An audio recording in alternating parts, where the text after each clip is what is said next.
Assalamualaikum warahmatullahi wabarakatuh. Perkenalkan, nama saya Fatma Onotollah Usma dari kelas PAIG NIM 20120043. Dan di sini saya akan menjelaskan atau mempresentasikan tentang materi perbedaan aliran nativisme, empirisme, konvergensi pada perkembangan anak. Yang pertama ada aliran nativisme. Istilah nativisme berasal dari kata Latin yang berarti dilahirkan. Menurut Wikipedia, bahasa Indonesia, nativisme merujuk pada suatu pandangan dalam pendidikan yang menyatakan bahwa keterampilan atau kemampuan tertentu itu bersifat bawaan dan sudah ada dalam otak kita sejak kita lahir.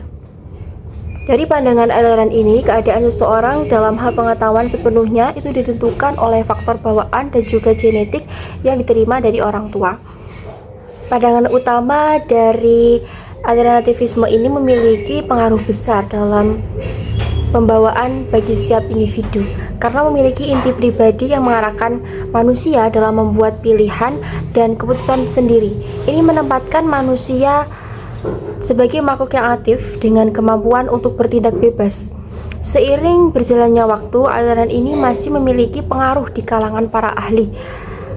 Meskipun tidak sekuat sebelumnya, hal ini dapat diartikan bahwa pembawaan adalah potensi yang dikeluarkan.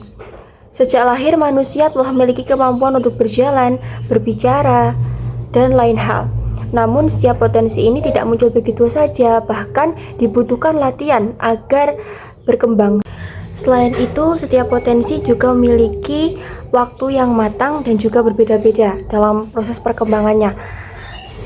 Setiap potensi itu juga memiliki waktu yang signifikan. Karena dalam konteks ini pembawaan dapat dimaknai sebagai sebuah potensi yang terdapat di dalam sel-sel benih yang ditentukan oleh garis keturunan dan akan tumbuh menjadi bentuknya. Jika terdapat seorang anak yang lahir dengan kelainan pada tubuhnya, hal ini bisa langsung dihubungkan oleh faktor keturunan.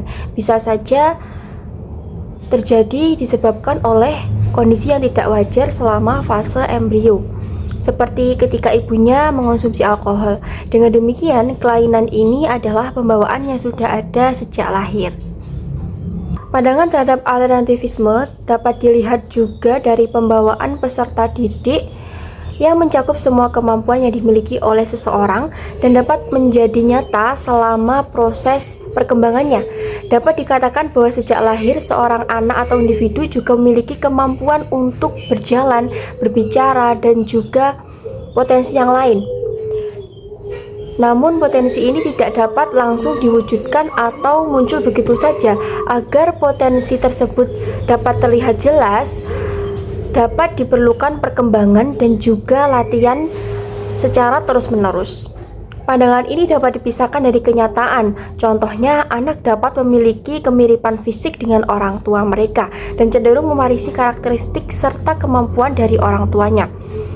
Beberapa anak dapat tumbuh dan mencapai tingkat kemampuan maksimal, sementara yang lainnya hanya mencapai tingkat tertentu. Sebagai contoh, seorang anak yang lahir dari orang tua yang merupakan musisi berbakat mungkin saja dapat menjadi seniman musik yang lebih hebat daripada orang tuanya, atau juga bisa hanya mencapai setengah dari kemampuan orang tuanya. Sejumlah ilmuwan dalam bidang biologi dan psikologi berpendapat bahwa peluang untuk para peserta didik dalam mencapai hasil pendidikan sangat terbatas, meskipun tidak sepenuhnya ada dan juga tidak sepenuhnya tidak ada.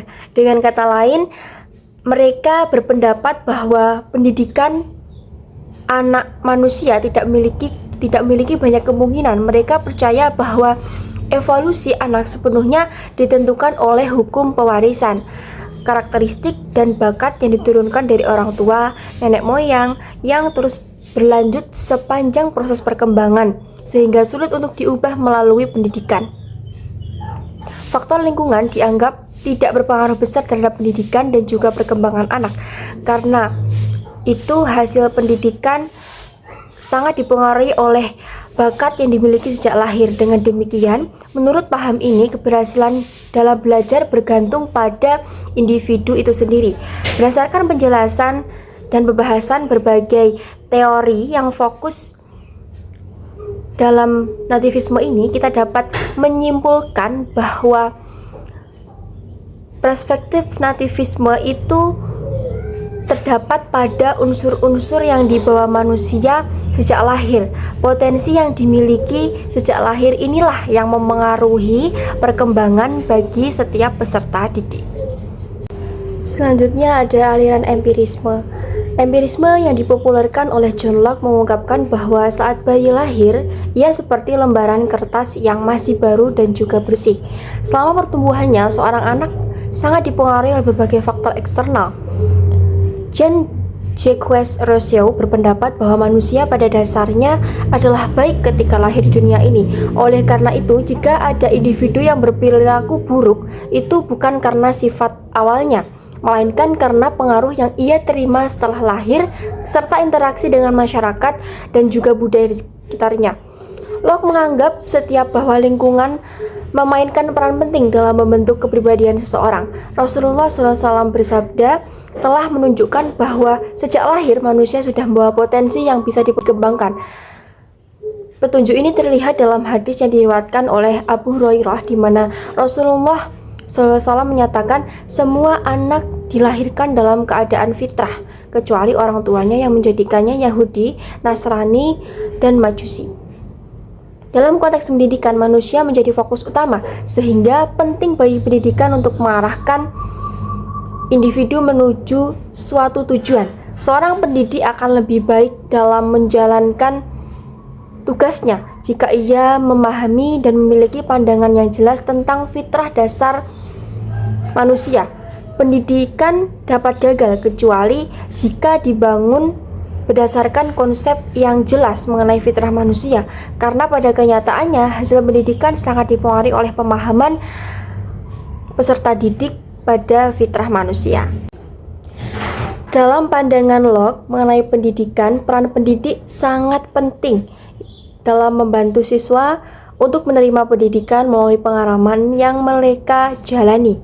Hal ini akan mempengaruhi perilaku, sikap, dan watak mereka agar sesuai dengan tujuan pendidikan yang diinginkan.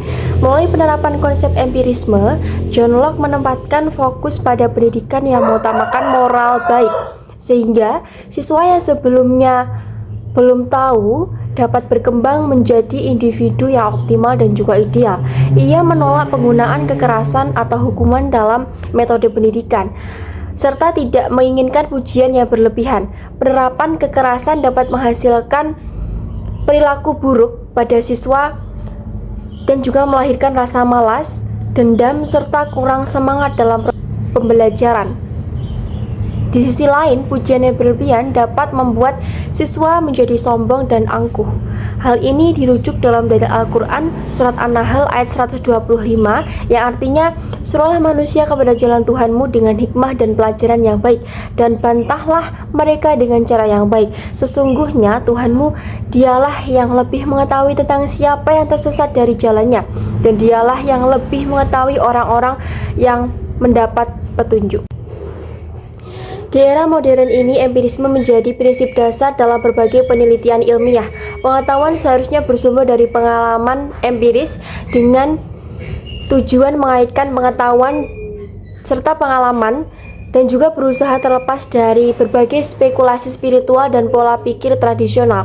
Dengan cara ini, para empiris berusaha memisahkan filsafat dari teologi. Mereka berpendapat bahwa mencari pengetahuan yang sempurna dan mencakup semua aspek tidaklah beralasan, dan juga para empiris juga merasa cukup dengan mengembangkan suatu sistem pengetahuan yang memiliki kemungkinan besar untuk benar, meskipun pengetahuan itu mutlak.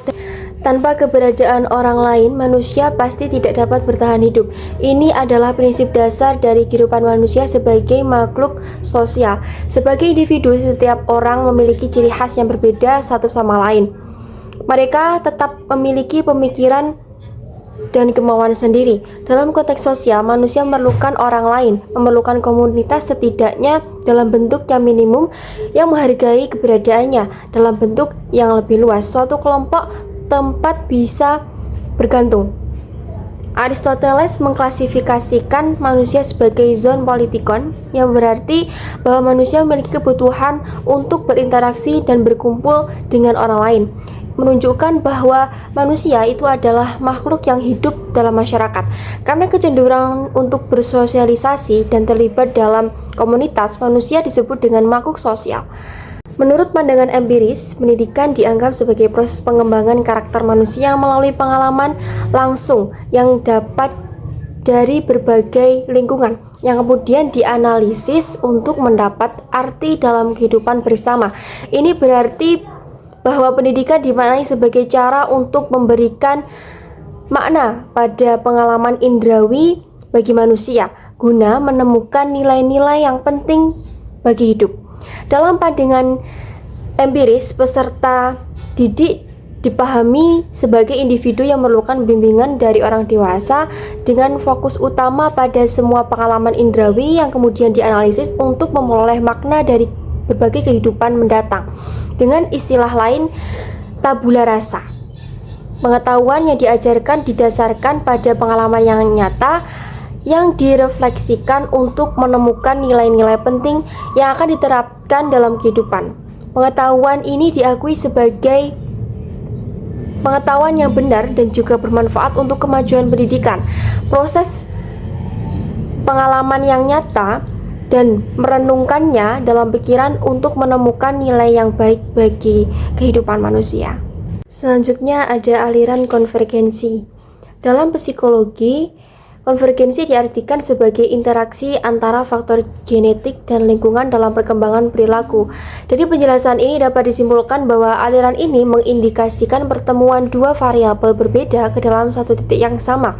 Secara lebih jelas, ini mengaitkan dua aliran yang berlawanan, yaitu nativisme dan juga empirisme, dalam satu kesatuan. Aliran konvergensi mencoba menjembatani kedua teori tersebut, menunjukkan bahwa setiap proses pengembangan manusia itu dipengaruhi oleh bakat bawaan serta faktor sosial dari lingkungan yang membentuk kedepannya atau membentuk kehidupannya. Teori konvergensi dalam pendidikan memberikan kesempatan kepada para peserta didik untuk mendukung perkembangan individu sesuai harapan, namun pelaksanaannya harus tetap memperhatikan sebagai faktor bawaan. Oleh karena itu, para ahli menyatakan bahwa kepribadian seseorang terbentuk oleh interaksi antara potensi bawaan dan juga faktor eksternal yang berasal dari lingkungan. Aliran konvergensi dalam perspektif Islam sebagai cabang ilmu filsafat pendidikan Islam dan berkaitan dengan pendidikan dalam konteks Islam. Jelas bahwa ia mengikuti prinsip-prinsip ajaran Islam dan membahas berbagai isu-isu yang terakar dari Al-Quran dan juga hadis Nabi, yang menjadi acuan utama dalam membentuk posisi tiga aliran yang relevan dalam konteks modern ini. Tujuan dari pendidikan Islam yang telah disebutkan sebelumnya itu dapat dicapai dengan cara mengarahkan dan membimbing murid-murid. Lebih dari itu, penting untuk mengembangkan potensi alami yang dimiliki anak sejak ia lahir. Potensi-potensi ini disebut fitrah dalam konteks pendidikan Islam. William Stern, dia percaya bahwa baik faktor bawaan maupun lingkungan berperan dalam perkembangan individu. Konsep ini sejalan dengan prinsip-prinsip Islam, sedangkan aliran nativisme dianggap tidak logis. Mengapa Allah menurunkan Al-Quran dan mengutus para rasul jika manusia tidak dapat dibentuk karakternya? Dan untuk apa pula pemerintah mendirikan sekolah dasar hingga perguruan tinggi jika hal itu tidak ada manfaatnya? Ajaran Islam menyatakan bahwa manusia memiliki dua potensi, yaitu jahat dan juga berpositif. Dalam Islam, perbedaan bakat pada setiap individu diakui, tetapi itu tidak berarti bahwa seseorang tidak dapat dibentuk sama sekali. Misalnya seorang mahasiswa di kampus A mungkin tidak memiliki bakat dalam baca Al-Quran, namun jika ia mempelajarinya untuk menjadi juara di tingkat internasional, dia akan menghadapi berbagai tantangan. Allah menciptakan manusia dengan potensi dan juga bakat yang beragam agar mereka saling bergantung satu sama lain. Jika semua orang mampu melakukan Al-Quran, tentu para qari'ah akan kehilangan pekerjaan. Jika setiap individu memiliki kemampuan sebagai dokter, maka profesi dokter juga tidak akan laku di masyarakat.